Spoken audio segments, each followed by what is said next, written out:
कतिपटक चाहिँ उहाँहरू आउनुहुन्छ होला यहाँ गोप्य रूपले, कतिपटक हाम्रा नेताहरू गएर भेटघाट गर्नुहुन्छ होला, त्यो थाहा हुँदैन कतिपटक। अब योपालि थाहा भयो उहाँहरू आउनुभयो, र त्यसमा पनि रको चिफै आएको कारणले अलिकति यसले महत्त्व पायो भन्ने लाग्छ। र कति चाहिँ मुद्दाहरू जुन सरकारले बाहिर ल्याउँछ त्यो नेपाली जनताको अहिलेको आवश्यकताभन्दा बाहिरका, चाहनाभन्दा बाहिरका। नेपाली सेनाले चाहिँ राज संस्था र हिन्दू राष्ट्र ल्याउनुपर्छ भन्नु खोज्नु भयो, ल्याउनमा सहयोग गर्नुपर्छ। हिजोको भन्दा राम्रो होला भनेर पो जनताले साथ दिए। अब अहिले भएन, योभन्दा नराम्रो भयो फेरि हिजोको भन्दा। राजाको लागि राजा चाहियो होइन, यो त हामी नेपाली जनताको लागि राजा चाहियो, हामीले राजा ल्याउने हो यो देश बचाउनुको लागि। सेनाले मात्रै यो देश बचाउन सक्छ भन्ने मेरो विश्वास र मेरो आशा चाहिँ हो। सबै नेपालीको आशाको केन्द्र अहिले नेपालमा सेना नै छ भन्ने लाग्छ। नेपाली सेनाले राज संस्था पनि ल्याउँछ, अनि त्यो राज संस्था त यो देशको पहिचानको रक्षा गर्नको लागि र नेपाली जनताहरूको एकताको प्रतीकको रूपमा काम गर्नको लागि राज संस्था आवश्यक हुन्छ।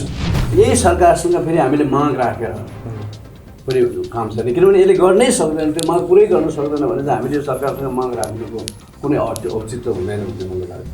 राजा राजा गद्दीमा त हुनुहुन्न नि उहाँ, त्यो पूर्व भन्ने त गद्दी खाली छ नि त, राजगद्दी। जस्तो म चाहिँ तपाईँको राष्ट्रिय मानव अधिकार आयोगको पूर्व सदस्य मिल्यो क्या, मलाई 6 वर्षको लागि त्यहाँ नियुक्त गरेको थियो नि त। मेरो टर्म 6 वर्षको थियो, त्यो टर्म सकेपछि म पूर्व भएँ।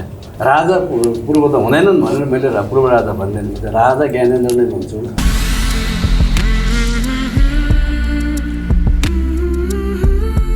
सर, यहाँलाई स्वागत छ pnpखबर.com-मा। धन्यवाद। आरामै हुनुहुन्छ? आरामै छु। अहिले पछिल्लो समयको एउटा उत्कर्षमा पुगेको विषय यहाँबाट सुरु गरौँ। जसरी भारतीय गुप्तचर संस्था रका प्रमुख सामन्त गोयलले नेपालमा प्रधानमन्त्री लगायत शीर्षस्थ नेता पुष्पकमल प्रचण्ड र प्रमुख प्रतिपक्षी दल नेपाली काङ्ग्रेसका सभापति शेरबहादुर देउवालाई जुन किसिमको भेटघाट गर्नुभयो त्यो विषय अहिले चर्चामा छ। र सँगसँगै यो भेट चाहिँ भएको भनेर पछिल्लो समयमा विभिन्न किसिमका तह र तबकाबाट टिका टिप्पणी पनि भइरहेका छन्। विशेष गरेर हिन्दू राष्ट्र स्थापना, सीमाको विषय र सरकार परिवर्तनको विषयलाई लिएर चाहिँ यो भेटघाट भएको पनि भनिएको छ। यहाँले चाहिँ कसरी लिनु भएको छ यो विषयलाई? मैले त्यसलाई त्यति गहिरो प्रकारले नजिकबाट हेर्न पाइनँ, अध्ययन गर्न पाइनँ। पत्र पत्रिकामा जुन मिडियामा सामाजिक सञ्जालमा जुन कुराहरू आए, हजुर, आज पनि मैले पढेँ केही कुराहरू, त्यसबाट मैले थाहा पाएँ होइन, रको चिफ र त्यसका अरू महत्त्वपूर्ण उपचिफ पनि होइन, र अरू महत्त्वपूर्ण पदाधिकारी नेपाल आउनुभयो, 2 दिन बस्नुभयो र विभिन्न नेताहरूलाई भेटेर जानुभयो भनेर मैले पढेँ। अब मैले यसलाई त्यति धेरै ठुलो विषय हो जस्तो मलाई लाग्दैन कि, एउटा नियमित कुरो, सधैँ भइरहने कुरो। कतिपटक चाहिँ उहाँहरू आउनुहुन्छ होला यहाँ गोप्य रूपले, कतिपटक हाम्रा नेताहरू गएर भेटघाट गर्नुहुन्छ होला, त्यो थाहा हुँदैन कतिपटक। अब योपालि थाहा भयो उहाँहरू आउनुभयो, र त्यसमा पनि रको चिफै आएको कारणले अलिकति यसले महत्त्व पायो भन्ने लाग्छ। तर मैले त बारम्बार भन्ने गरेको छु, 7 सालदेखि हजुर नेपालको राजनीति बाह्य हातमा गयो, बाह्य शक्तिको हातमा गयो। नेपालको राजनीति बाह्य शक्तिले सञ्चालन गर्न थाले र हामीले निर्णय गर्ने शक्ति हामीले गुमायौँ। 7 साल त्यो प्रक्रिया 7 सालबाट सुरु भयो, त्यसपछि 46 साल हुँदै, त्यसपछि 62-63 पछि त देश पुरै बाह्य शक्तिको हातमा गयो। त्यस कारणले अब त्यो कुरो त हाम्रो डाक्टर बाबुराम भट्टराईले आफू प्रधानमन्त्री भएकै बेलामा स्वीकार्नु भएको थियो र उहाँले भन्नु पनि भएको थियो कि नेपालको राजनीतिको साँचो बाहिर छ, देश बाहिर छ भनेर उहाँले भन्नुभएको थियो। अब यथार्थ कटु सत्य त्यही नै हो फेरि होइन। त्यही त भारतले चाहिँ जसरी नेपालमा राजनीतिलाई चाहिँ माइक्रो म्यानेजमेन्ट गरिरहेको भन्ने कुरा छ नि, यसकै निरन्तरता हो यो र प्रमुखको भेटघाट? अब त्यसको निरन्तरता पनि हो, तर अलिकति अलिक फरक प्रकारका केही इस्युहरू हजुर पनि आएका हुन सक्छन् यो बेला। तर अब अहिले नेपालको राजनीति नेपाल राष्ट्र र नेपाली जनताबाट अलगिएको छ भन्ने गरेको छु मैले होइन। यो नेपालको राजनीति अहिले चाहिँ भइरहेको छ, यिनीहरूको नेपाली जनतासँग सम्बन्ध छैन। सबै आयातित हुन अहिलेका राजनीतिक घटनाक्रमहरू जति विकसित भइरहेका छन्, राष्ट्रबाट पनि सम्बन्ध विच्छेद भएको छ। उहाँहरू राष्ट्र र जनताको लागि केही गर्न अवस्थामा हुनुहुन्न, उहाँ सक्नु पनि हुन्न। फेरि होइन भने त 2/3 बहुमत कम्युनिस्टहरूको, त्यसमा पनि 2/3 बहुमत भएको सरकारले त अहिलेसम्म त कायापलट 1 वर्षसम्म त केही न केही एउटा देखाउन सक्नु पर्थ्यो। सिन्को भान्चुन सकेको स्थिति देखिँदैन राष्ट्रको लागि र जनताको लागि। अरू अरू कुरा त उहाँले विभिन्न एजेन्डाहरू ल्याउनु भएको छ र कति चाहिँ मुद्दाहरू जुन सरकारले बाहिर ल्याउँछ त्यो नेपाली जनताको अहिलेको आवश्यकताभन्दा बाहिरका, चाहनाभन्दा बाहिरका र हाम्रो अहिलेको राष्ट्रको चाहिँ आवश्यकताभन्दा पनि बाहिरका विषयहरू आउँछन्। त्यो विधेयकहरू भनौँ, विभिन्न खालका विधेयकहरू जुन आएका छन् त्यसमै हामीले समय बिताइराखेका छौँ। तर त्यो जनतासँग सम्बन्धित छैन, त्यो राष्ट्रसँग सम्बन्धित छैन। फेरि त्यो कसको इन्ट्रेस्टमा, कसको स्वार्थमा त्यो आइराखेका छन्। फेरि त्यो त्यसैमा हामी रुमलिराखेका छौँ क्या। त्यस कारणले गर्दाखेरि हाम्रो सम्पूर्ण राजनीति नै बाहिरबाट सञ्चालित भइरहेको बेलामा हाम्रा सबै राजनीतिक शक्तिहरू सबै बाहिरबाट सञ्चालित र उनीहरूकै एजेन्डामा काम गरिरहेको अवस्थामा अहिले यो त कुनै ठुलो अनौठो कुरो, नयाँ कुरो भएन भन्ने लाग्छ मलाई। र तपाईँले भने जस्तै अब कुराहरू के एउटा सत्ता परिवर्तनको कुरो अहिले आइरहेको छ र केही समय अगाडिदेखि नेकपाभित्र देखिएको विवाद, प्रचण्डजी र ओलीको बिचमा फाटो बढ्दै गएका कुराहरू त हामी सार्वजनिक भएकै छन्, सतहमै आएको कुरा हो। त्यसपछि अब सरकार परिवर्तन हुन्छ र प्रचण्ड प्रधानमन्त्री हुन्छन् भन्ने कुरो पनि मिडियामा बारम्बार आइरहेका छन् त्यस्तो खालका। त्यही कारण सरकार परिवर्तनको कुरा पनि एउटा हुनसक्छ त्यसमा पनि। अर्को भनेको अन्तर्राष्ट्रिय सवालहरू पनि हुन्छ, बोर्डरका कुराहरू पनि हुनसक्छन्, अथवा अहिले अब अमेरिकाको अब काश्मीर जुन संलग्न हुने भन्ने कुरा जुन आइरहेको छ, काश्मीर इस्यु छ, चाइनाका कुराहरू छन्, अब धेरै अन्तर्राष्ट्रिय मुद्दाहरू छन् त्यसबारेको पनि। किनभने नेपालको यो जियो पोलिटिकल लोकेसन जुन छ नि त्यो ज्यादै महत्त्वपूर्ण भएको कारणले गर्दाखेरि ती इस्युको बारेमा पनि छलफल भयो होला। र अब भारतीय जनता पार्टीले अहिले झन्डै 2/3 बहुमत, 2/3 त होइन, मतलब अलिकति ठुलै बहुमतले आफूले सबैलाई, आफ्नो साथीहरूलाई, आफ्नो सहयोगीहरूलाई लिएर 2/3 पनि पुर्याउन सक्ने खालको जुन हैसियत उहाँले बनाउनु भएको छ, भारतीय जनता पार्टीले बनाएको छ, मोदीजीले बनाउनु भएको छ। त्यसले गर्दाखेरि पनि नेपालमा अब अलिकति पहिलेको भन्दा फरक प्रकारले अब यो भेटले चाहिँ राजनीतिक रूपमा कसरी असर पार्छ? राजनीतिक रूपमा त एउटा मैले सत्ता परिवर्तनको कुरो गरेँ, सरकार परिवर्तनको कुरो मैले गरेँ। हजुर। अर्को भनेको तपाईँको अब नयाँ दोस्रो पटक चाहिँ सरकारमा फेरि भारतको प्रधानमन्त्री भएर मोदीजी आउनु भएको छ। भारतीय जनता पार्टीले अत्यधिक बहुमत ल्याएको छ। त्यो हिसाबले गर्दाखेरि नेपाल हिन्दू राष्ट्र हुनुपर्छ भनेर पनि भनिरहेको छ नि। त्यो पनि हुनसक्छ होइन। अब मेरो एजेन्डा भनेको त नेपाल सार्वभौमिक राष्ट्र संस्था पुनर्स्थापना हुनुपर्छ र धर्मसापेक्ष हिन्दू राष्ट्र हुनुपर्छ भन्ने त मैले 4-5 वर्षदेखि खुला रूपमा अभियानै चलाएर आइरहेको छु, बोलिरहेको छु मैले। अब त्यसमा पनि भारत हाम्रो छिमेकी भएको कारणले र एउटा हिन्दूवादी पार्टीले भारतमा शासन गरिरहेको र मोदीजी भारतको प्रधानमन्त्री भएको बेलामा त्यसमा पनि सहयोग पुग्न सक्छ भन्ने कुरामा त शङ्का भएन। अब यहाँले भनिहाल्नुभयो हिन्दू राष्ट्र र राष्ट्र संस्थाको पुनर्स्थापनाको लागि जसरी तपाईँले अभियान चलाइरहनु भएको छ, तपाईँ फेरि आफै क्रिस्चियन पनि हुनुहुन्छ। क्रिस्चियन भएर फेरि हिन्दू राष्ट्र र राष्ट्र संस्थाको पक्षमा चाहिँ वकालत गरिरहनु भएको छ। यो चाहिँ अलिकति अनौठो किसिमको लागेको पनि भन्ने गर्छन् नि आम जनताहरूले। अनौठो लाग्नुपर्ने कुरो त होइन, तर प्रायः सबैले त्यो तपाईँ सोधेको प्रश्न सोध्छन्, मलाई पनि अरूहरूले पनि। अब यसमा अलिकति बुझाइको कमी हो जस्तो लाग्छ मलाई। सबभन्दा पहिला त माओवादीमा हिजो मैले सहयोग गरेँ, माओवादी जनयुद्धमा लागेँ, केही मैले विभिन्न प्रकारको भूमिका पनि खेलेँ। त्यसपछि शान्ति प्रक्रियामा आइसकेपछि उहाँहरू माओवादी शान्ति प्रक्रिया आइसकेपछि नेपालको जुन राजनीति सुरु भयो नि अहिले, हजुर हजुर, र वैचारिक पछाडिको कुरा यो सबै चाहिँ राष्ट्र र जनताबाट राजनीति नेपालको विमुख भयो क्या, अलग भइसकेपछि मैले त राजनीति इन्ट्रेस्ट लिन छोडेँ मैले है बरोबर होइन। त्यसपछि मैले चाहिँ राष्ट्रको बारेमा चिन्ता गर्न थालेँ होइन। मलाई धेरै पहिलादेखि नै वास्तवमा चाहिँ राष्ट्रियताको भावना छ ममा, राष्ट्र रहनुपर्छ, राष्ट्र बाँच्नुपर्छ भन्ने त्यो भावना भएको कारणले अब राष्ट्र नै नरहने हो कि यो राष्ट्र रहनको लागि चाहिँ हिन्दू राष्ट्र र राष्ट्र संस्था चाहिँ अपरिहार्य छ नै भन्नुहुन्छ? त्यो मलाई त्यो लाग्यो। मलाई के लाग्यो भने नेपाल राष्ट्र रहनुपर्छ, मलाई राष्ट्र चाहियो। अब राष्ट्र रहनको लागि यो राष्ट्रको पहिचान जोगिनु पऱ्यो होइन। पहिचान गइसकेपछि त्यो राष्ट्र पनि रहँदैन। अब पहिचान के हो त नेपालको भन्ने बारेमा मैले सोचेँ, विचार गरेँ, अध्ययन गरेँ, चिन्तन मनन गरेँ। त्यसले म कुन निष्कर्षमा आएँ भने नेपालको पहिचान 3टा कुरामा रहेछ। हजुर। त्यो भनेको सार्वभौमिक राष्ट्र संस्था जसले यो देश एकीकरण गरे, यो देश बनाएर हामीलाई यो देश दिए, नेपाल भन्ने देश हामीलाई दिए, सार्वभौमिक राष्ट्र संस्था।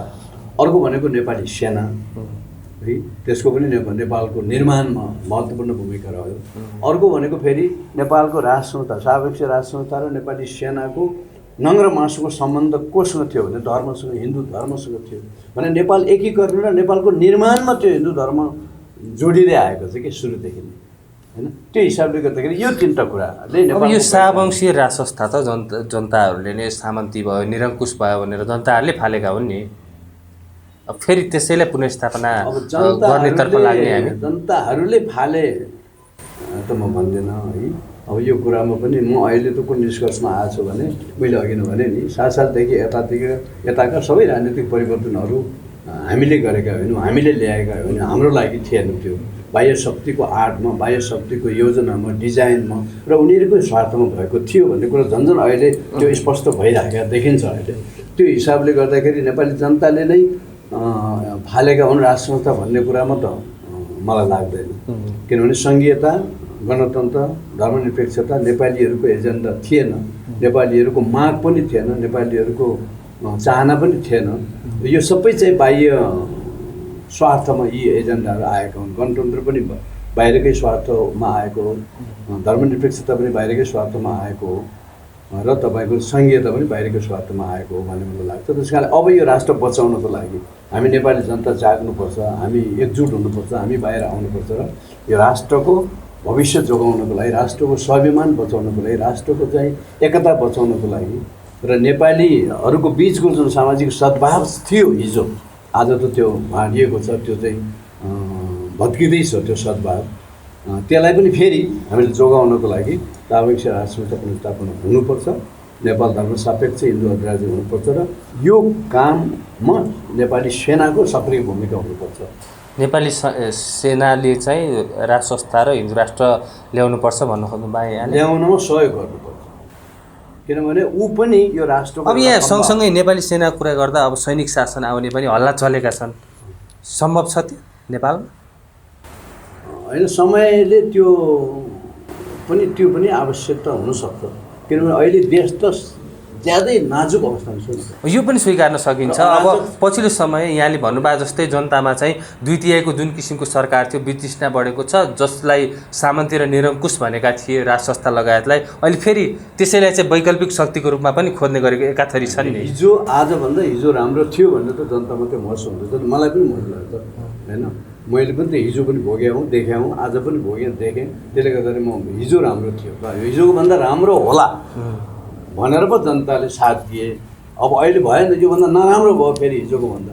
त्यस कारणले गर्दाखेरि अब हामी फर्किनुको विकल्प छैन भन्ने मलाई लाग्छ क्या।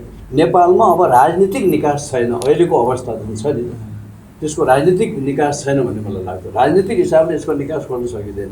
अब नेपालको राजनीति योभन्दा अगाडि बढ्नु पनि सक्दैन। फेरि नेपाली जनताले हेर्न बाँकी एउटै कुरा थियो, त्यो भनेको कम्युनिस्टको बहुमतको सरकार। अब हामीले त्यो पनि देख्यौँ, त्यो पनि पायौँ। बहुमतको मात्र होइन, 2/3 पनि देख्यौँ। तर यसले जनता र देशको लागि केही गर्न नसकेको कुरो तपाईँको मेरो अगाडि छँदै छ। त्यस कारणले अब योभन्दा अगाडि कम्युनिस्ट सरकार किन सफल हुन सकेन? होइन, योभन्दा अगाडिको सरकार पनि सफल हुन सकेनन्। 46 साल पछाडिको विशेष गरी सरकारहरू त कुनैको को सफल भयो होइन। त्यही कारण यो सरकार पनि सफल, किनभने साँचो बाहिर 5 वर्ष टिक्दैन यो सरकार। अब साँचो बाहिर छ भनेपछि त तपाईँको नेपालको राजनीतिको साँचो नै बाहिर छ भन्ने कुरा हामीले त स्वीकारिसक्यौँ नि। त्यो त होइन र, किनभने हाम्रो चाहिँ बालवाला प्रधानमन्त्रीले नै त्यो कुरो भन्नुभएको थियो त नेपालको राजनीतिको साँचो बाहिर छ भनेपछि हामी। अहिलेको प्रधानमन्त्री केपी शर्मा ओलीले त यो सरकार अब 30 वर्ष 50 वर्ष जस्तो चल्छ भनेर भन्नुभएको छ नि एउटा सार्वजनिक कार्यक्रममै। त्यो भन्नु त कुरो भएन क्या, भन्ने त अब भन्नु भएन त। भनेपछि यो 5 वर्ष नि यो सरकार टिक्दैन। त्यो यही हिसाबले त्यो टिक्दैन। मैले त अस्ति एउटा कार्यक्रममा भनि पनि सकेँ मैले, अब हाम्रो राजावादीहरूले, हिन्दूवादीहरूले राजा आओ देश बचाऊ भनेर त्यो नारा लगाउँदैछन्। मैले राजा आओ देश बचाऊ भनेर नारा नलगाउनु होइन। राजा आफै निरीह अवस्थामा अहिले छन्। त्यही कारणले राजालाई त हामीले ल्याउने हो कि त्यो हाम्रो लागि ल्याउने हो क्या, उसलाई उसको लागि होइन नि त। उसलाई के चाहिएको छ, राखेको खानु पुगेको छ, लाउनु पुगेको छ, सबै कुरो छँदैछ होइन। भनेपछि यो त राजाको लागि राजा चाहियो होइन, यो त हामी नेपाली जनताको लागि राजा चाहियो। हामीले राजा ल्याउने हो, यो देश बचाउनको लागि, आफ्नो देश बचाउनको लागि राजा ल्याउने हो, यो देशलाई हिन्दू राज्य बनाउने हो। यसमा सेनाको सहयोग हामीले खोज्ने हो। नेपाली जनताले प्रयास नेपाली जनताकै हुनुपर्छ। पहल नेपाली जनताकै हुनुपर्छ। सडकमा आउन तयार छन् नेपाली जनता? नेपाली जनता आउँछन्। अब तपाईँले देखिहाल्नुभयो एउटा गुठी विधेयकमा त आएनन् मान्छेहरू। एउटा ठुलो एउटा तपाईँको चाहिँ जनसागर त ओर्लियो नि त। अब हुन्छ त्यस्तो खालको मुभमेन्टहरू भइरहेका छन्, सडकमा आउँछन् जनता, त्यसलाई नेपाली सेनाले सहयोग गर्नुपर्छ। अनि त्यही भएर अब बरु हामी राजा आऊ देश बचाऊ भन्नुभन्दा पनि सेना आऊ देश बचाऊ भन्नुपर्छ भनेर मैले त्यो एउटा कार्यक्रममा भने। सेनासँग तपाईँहरूको छलफल भएको छ? सेनाले मात्रै यो देश बचाउन सक्छ भन्ने मेरो विश्वास र मेरो आशा चाहिँ हो। सबै नेपालीको आशाको केन्द्र अहिले नेपालमा सेना नै छ भन्ने लाग्छ, किनभने हिजोदेखिको एउटा संस्था। तर सेनालाई त राजदरबार हत्याकाण्डमा जसरी जुन किसिमको हत्याकाण्ड घट्यो त्यसमा सेनाको पनि संलग्नता छ भनेर भनिएको छ नि। अब हिजो नेपालमा के भयो है त्यतातिर हामी जानुपर्छ भन्ने मलाई लाग्दैन, किनभने हिजो सबैले गल्ती गरेको थियो।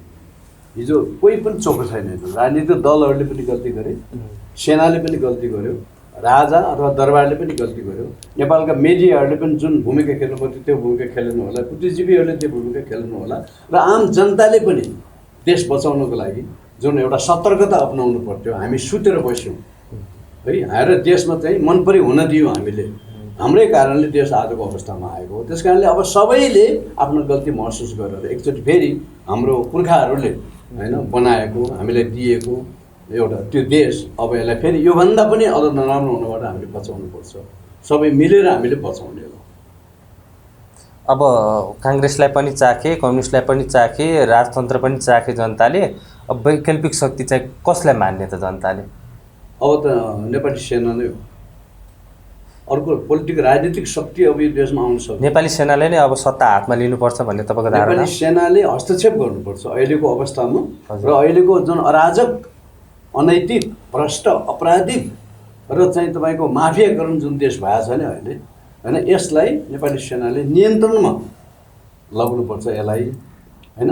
त्यस पछाडि फेरि सेनाले नै सधैँ शासन गर्नुपर्छ भन्ने चाहिँ मेरो भनाइ होइन है। फेरि त्यसपछि त नागरिक सरकार, सिभिलियन गभर्मेन्टले नै गर्ने हो होइन। तर यो देशलाई अझै योभन्दा बिग्रिन, अझै यो चाहिँ विनाशको बाटो त जानबाट बचाउनको लागि सेना तत्पर हुनुपर्छ र सेना तयार हुनुपर्छ भन्ने मलाई लाग्छ। तयार छ अहिले नेपाली सेना?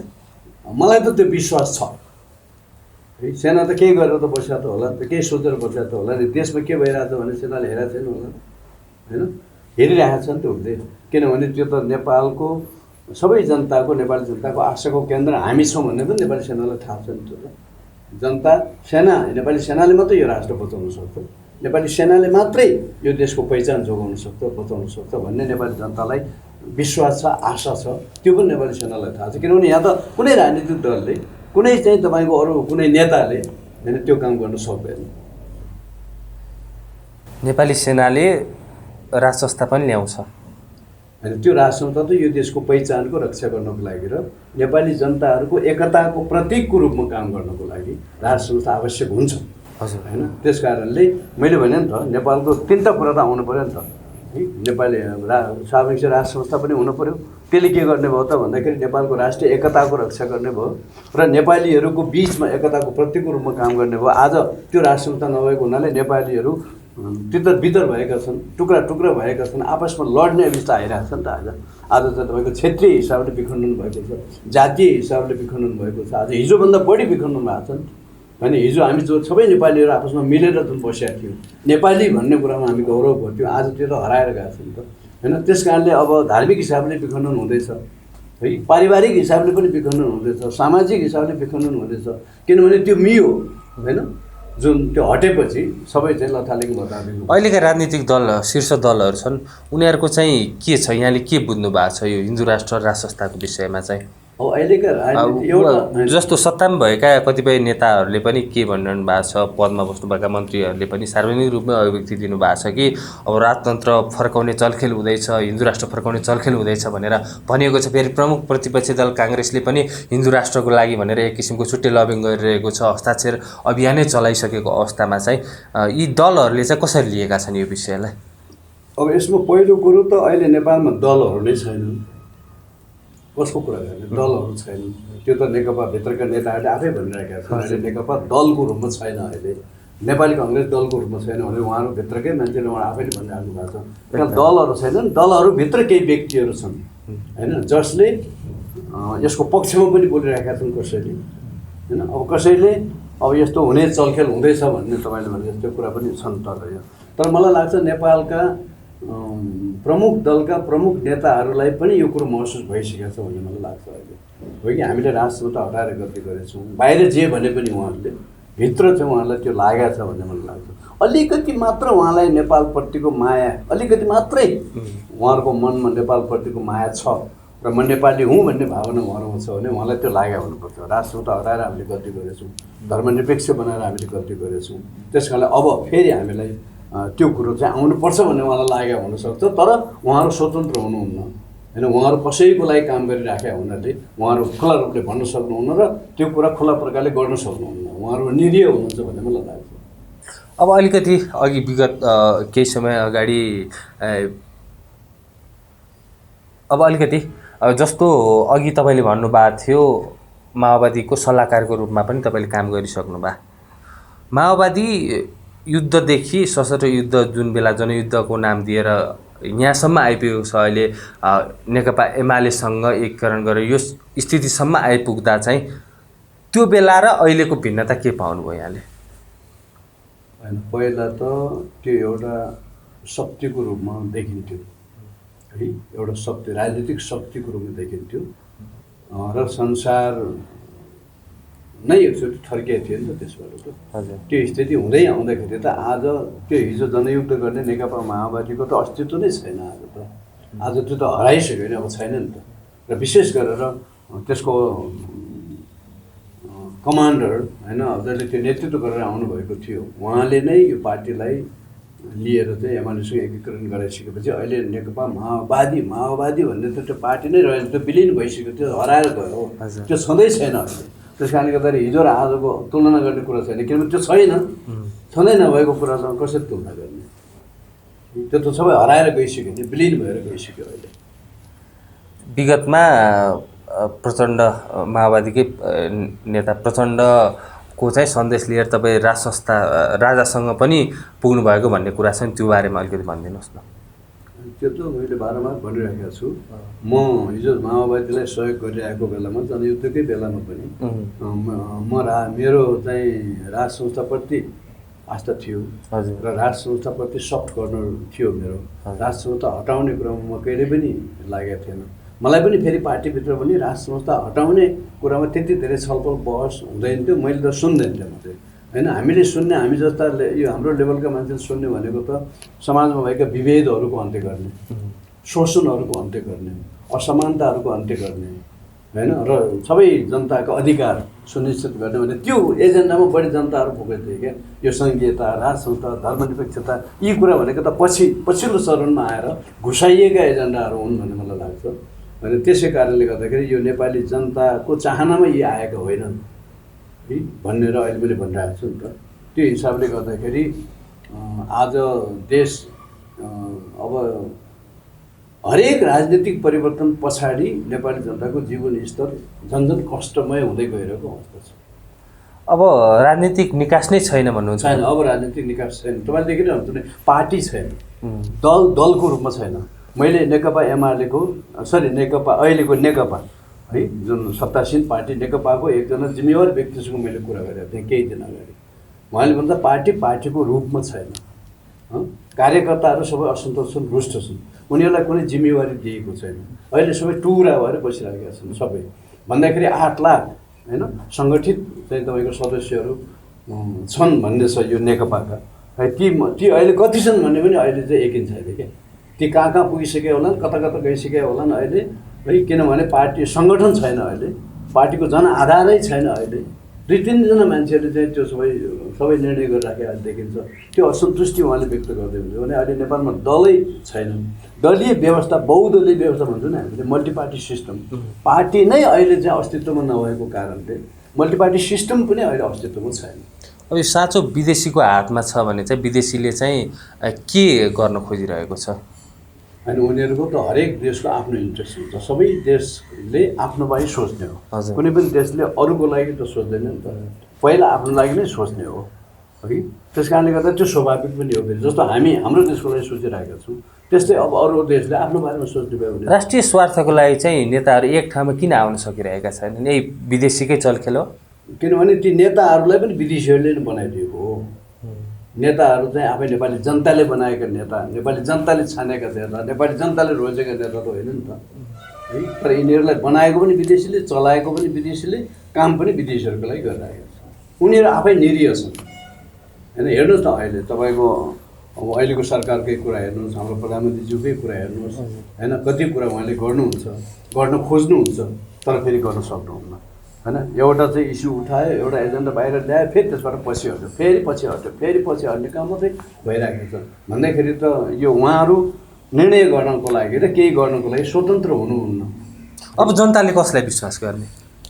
अब जनताले त नेपालका राजनीतिक दल र नेताहरूप्रति त जनताको विश्वास घटिसकेका छ। त्यो नेताहरू आफै पनि भन्छन् है, अहिले पनि विभिन्न दलका नेताहरूसँग मैले कुरा गर्दाखेरि अब जनताले हामीलाई विश्वास गर्दैनन्। हेर्नुहोस् डाक्टर साहब, अब तपाईँहरू अगाडि आउनु पऱ्यो भन्छ। अब नागरिक समाज अगाडि आउनु पऱ्यो, बुद्धिजीवीहरू अगाडि आउनु पऱ्यो। नागरिक समाजका केही व्यक्तिहरू पनि आउनु भएको छ, अभियान लिएर आउनु भएको छ। यो सरकार काम छैन, यो सत्तामा बस्नेहरूले भ्रष्टाचार गरे, व्यतीत विसङ्गतिहरू ल्याए भनेर आन्दोलनमै उभिनु भएको छ। त्यसबाट सम्भव छ नेपाली जनतालाई शान्ति समृद्धि दिनको लागि? खोजेको परिवर्तनमा केही सहयोग त त्यसबाट पुग्न सक्छ, तर यही सरकारसँग फेरि हामीले माग राखेर पनि काम छैन। किनभने यसले गर्नै सक्दैन, त्यो माग पुरै गर्न सक्दैन भने चाहिँ हामीले यो सरकारसँग माग राख्नुको कुनै औचित्य हुँदैन भन्ने मलाई लाग्छ है। भ्रष्टाचार त भइहाल्छ है, अपराध बढिया छ समाजमा, अनैतिकता बढिया छ, अधर्म बढिया छ।